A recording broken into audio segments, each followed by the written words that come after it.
여러분 안녕하세요. 핫설입니다. 구독과 좋아요 진심으로 감사드리고 속도가 느려 답답하신 분들은 2배속으로 보시는 거 추천드려요. 이번 사연에는 매주 같은 이야기인데 그래도 한번 들어봅시다. 제목 결혼한 지 8년 만에 지옥 탈출한 우리 큰언니. 형부는 결국 깡통이 됐습니다. 이혼 소송까지 갔던 저희 큰언니가 패소라기보다는 조정 권고를 받았던 우리 큰언니가 드디어 이혼을 했어요. 어제. 이혼 소송 시작부터 지금까지 총 3년이 흘렀는데 소송 기간이 3년 걸렸다는 건 아닙니다. 그땐 그렇게 힘들더니 참 허무하게 끝나네요. 여튼 자세한 이야기는 길어질 것 같으니까 지금부터는 음성체 가요. 우리 집은 아들 하나 없고 딸만 셋 있는 집안입니다. 이번에 이혼한 우리 큰언니는 큰언니고 저는 막내죠. 비록 금수저라고 말하기엔 좀 우습지만 그래도 우리가 사는 이 작은 도시에서 비교를 하자면 나름 큰 사업체를 운영하시는 저희 아빠 덕분에 저희 셋 모두 김 사장님네 따님들이란 호칭 속에서 엄청 부유하고 행복하게 자랐죠. 그리고 우리 셋 모두 이 지역에서 번듯한 직업을 가지게 됐고 결혼도 여기서 다 했어. 거기다가 저희 셋 모두 연년생이다 보니 언제나 비슷비슷하게 크고 또 그렇게 살았는데요. 그래서 그런가 결혼 정년기가 됐을 때 저희 큰언니보단 작은언니가 먼저 결혼을 하겠다며 설쳐댔어요. 작은 형부랑 연애하고 있을 텐데 당시 큰언니는 솔로였고요. 그러자 우리 아빠가 띠끼를 시전. 순서를 지켜야지 이러시면서 주변 지인들을 통해 당신 큰딸의 선자리를 찾아다니셨고 거기서 걸려든 게 바로 지금의 큰 형부죠. 이젠 남이지만 편의상 그냥 큰 형부라고 칭할게요. 아직까지는. 주선은 아빠 친구의 아내분 그리고 큰 형부 쪽에서는 그쪽 고모였어요. 큰 형부녀는 땅 부자입니다. 인근 지역 제일 가는 땅 부자죠. 그래서 부유했던 우리 집과 맞을 거란 생각을 했나봐요. 양쪽 모두가 만족을 했고 결혼을 진행했죠. 물론 언니랑 형부 두 사람도 마찬가지인 게 서로를 마음에 들어 했어요. 그렇게 연애 한 10개월 정도 하다가 결혼을 하더군요. 그런데 문제는 결혼을 하고 2달 뒤부터 생겼어요. 미친 건지 이제 겨우 결혼 2달인데 벌써부터 애기 안 생긴다고 닥달을 하고 괴롭혔어요. 그러면서 언니 쉬는 날마다 농사일에 투입을 시킵니다. 저희 큰언니 직업은 유치원 교사예요. 아니 정말 미친 거 아닌가요? 농사의 농자도 노자도 니은자도 모르는 사람에게 그것도 이제 막 시집온 며느리에게 농사일이라니. 여튼 생애 처음으로 농사를 하게 된 우리 언니는 한여름에 과수원을 막 휘젓고 뛰어 돌아다니다가 쓰러지기도 했는데 이때 저희 집은 아무도 몰랐어요. 왜? 엄마 아빠 걱정하신다고 큰언니가 말을 안 했거든. 그리고 그렇게 뛰어다니던 우리 큰언니가 드디어 임신을 했는데 그것도 모르고 계속 농사일을 하다가 유산을 하는 사건이 발생했죠. 이때 저희 엄마 아빠 완전 뒤집어졌고 특히 우리 아빠는 형부를 소환해서 귀싸대기를 날려버렸어요. 결국 이날 큰 형부는 무릎 꿇고 사죄를 했으며 잘 보살피겠습니다. 제가 잘 하겠습니다. 배려하겠습니다. 해가지고 겨우겨우 넘어갔는데 이 일을 언니 시댁에서 알고 더 난리가 난 거예요. 특히 그 시모라던 할매보다 시누이 셋이 훨씬 더 했나 봅니다. 이건 말도 못해요. 큰언니 말에 의하면 이때 형부가 가운데서 여차저차 방패막이가 되어 주었다곤 하는데 믿기 힘들지요. 여튼 그 폭풍이 지난 후 나중에 다시 임신을 했고 조카 태어나고 새 식구 오손도손 잘 사는 것 같았어요. 그런데 진짜 큰 문제는 형부가 실직을 하면서 발생됐습니다. 아니지 실직이 아니고 더 정확히 말을 하자면 다니던 일을 그만두고 부모님의 농사일을 물려받겠다고 설쳐댔는데 이게 참 말이 참 문제가 그지 같아요. 그러니까 집안에 아들이 하나뿐이라며 집안의 모든 농사일을 아들에게 물려준다고 일 배워라 이렇게 꼬셔가지고 일을 그만두게 만든 건데 아니 그렇다면 형부 월급은 누가 줘야 되는 겁니까?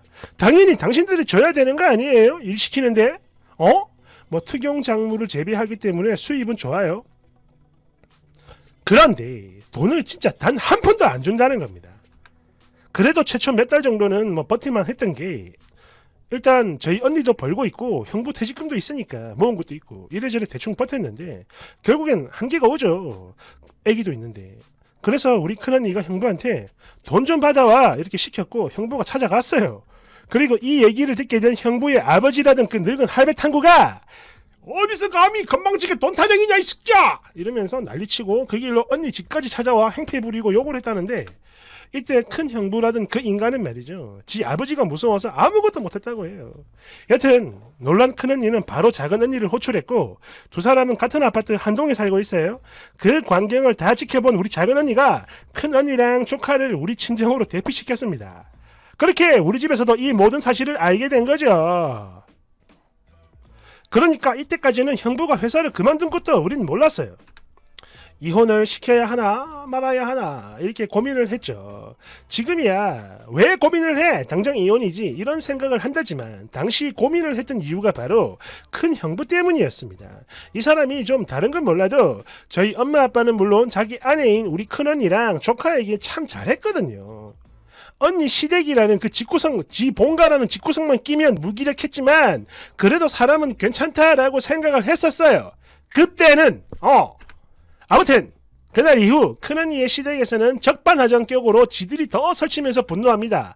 언니더러 당장 와서 무릎 꿇고 사과하라며 난리치고 우리 집안 욕을 온 동네방네 다 막 하면서 돌아다니고, 그러다가 종국엔 조카를 유기하려는 만행까지 저질렀어요.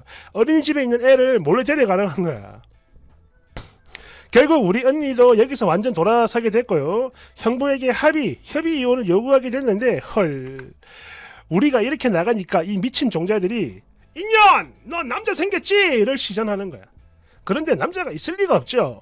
그러니까 나중에는 본인들 집안에 돈을 빼돌리려고 했다고 막 모함을 하고 난리를 부리는 거야. 그래서 결국 소송을 들어가게 됐던 겁니다. 이혼을 안 해주니까. 일단 저희 둘째 삼촌이 변호사 사무실 사무장이라 여기서 큰 도움을 받으며 소송을 진행했는데요. 그러자 저쪽에서도 변호사를 사가지고 맞대응을 하더군요. 그리고 부부 심리 상담인가 뭔가 아무튼 그거를 10회 정도 하고 난 뒤 최종 판결을 내린다고 했는데, 당시 그 상담사를 만날 때마다 큰 형부가 제가 잘못했습니다, 앞으로 잘하겠습니다, 후회해요 등등 이런 말을 했다고 하는데 이미 늦었죠. 그러거나 말거나 우리 쪽은 무조건 이혼을 들이댔어요. 그랬는데 진짜 웃긴 게 부부는 경제 공동체이기 때문에 경제적 무능력은 이혼 사유가 안 된다 이러는 거예요. 다시 정리를 하자면 언니 시댁 식구들이 보였던 그 부당한 대우와 처사는 이혼 사유가 될 수 있으나 형부가 중간에서 다 처리하겠다고 하는 바람에 실질적으로는 이혼 사유가 없어져 버린 거예요. 이야, 그래서 나온 판결이 이렇습니다. 해당 사유로 이혼은 불가하나 시댁에서 일을 하고 있으니 월급을 책정 매달 지급하여야 하며, 이를 어겨 다시 소송이 들어온다면 그때는 이혼 판결을 내려드리겠습니다. 뭐 대충 이런 거였어요. 결국 우리 큰언니는 이혼도 못하고 그렇게 개처럼 축 처져가지고 집으로 다시 돌아갔죠. 그리고 한동안 냉전인 듯 했으나 그래도 원래 저 사람은 행복했던 사람이라 그런지 시간이 지나니까 어느 정도 안정이 되더라고요. 또 뭐 시댁에서 돈도 주고 하니까, 월급 받아오니까. 물론 언니는 시댁이랑 인연을 끊었고요. 그런데 제가요 아직도 이해가 안 되는 게 바로 이겁니다. 한 1년 정도 지났나 언니 시댁에서 일 못한다고 형부를 내쫓아버린 거예요. 쫓아버렸다고, 아들을. 아니 뭐 양자도 아니고 친아들인데 진짜 이렇게까지 할 수가 있는 건가? 여튼 그 당시 우리 큰언니 말이 그랬어요. 일 잘하는 인부를 쓰는 게 낫다, 뭐 이런 소리를 했다고 하는데, 그러니까 형부 아버지의 말은 이거죠. 너 같은 놈을 돈 주고 쓸 바엔 차라리 일 잘하는 인부를 고용하는 게 낫다, 이거 아닌가요? 맞죠? 거기다가 형부 명의로 무슨 장난을 친 건지 엄청나게 많은 벌금이랑 뭐 세금 폭탄 같은 걸 같이 묶어가지고 완전 매정하게 길바닥에 집 밖으로 쫓아버렸다고 해요. 듣기로 총 5천 정도 되는 액수였다고 하는데 이거를 우리 아빠가 막아줬어요. 그리고 조건이 있었죠. 본가와 인연을 완전히 끊고 아내와 자식만을 위해서 사는 거, 딱 이거 하나였어요. 저희 아빠가 원했던 건. 이후 형부는 한동안 구직을 하러 다녔으나 별다른 기술이 없어서 그런지 거의 1년 가까이를 놀고 먹는 백수로 살았습니다. 저희 아빠가 일을 시키려고 했거든요. 그런데 끝까지 안 하더라고 형부가. 그리고 이 기간 동안 술에 찌든 폐인이 됐습니다. 그러다 보니 저희 엄마 아빠 쏙 다 터지고 언니도 쏙 터지고, 그러다가 결국에 안 되겠다 싶어서 이혼 카드를 다시 꺼내들었는데 계속 거부를 하던 형부가 이번엔 초대형 사고를 쳤어요. 음주운전으로 사람을 친 겁니다. 그나마 다행인 건 피해자가 죽지는 않았다 이건데 그래도 제법 큰 부상을 입었어요. 대퇴부랑 골반이 골절됐습니다. 모르긴 해도 이때 우리 큰언니 하늘뿐만 아니라 억장이 다 무너져 내렸을 거예요. 아무튼 형부는 이 사고를 수습해주는 조건으로 언니와의 이혼을 해주겠다 했고 미친놈인가 이거. 긴 고민 끝에 아이에게 범죄자 아빠가 있어서는 안 된다로 결론 내려 그 사고를 또 우리 아빠가 수습해줬어요. 이렇게 두 사람은 이혼 서류를 접수하고 조정 기간을 거쳐 바로 어제 모든 게 끝났습니다.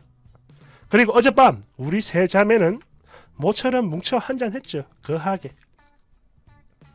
우리 큰언니는 걱정이 참 많았어요.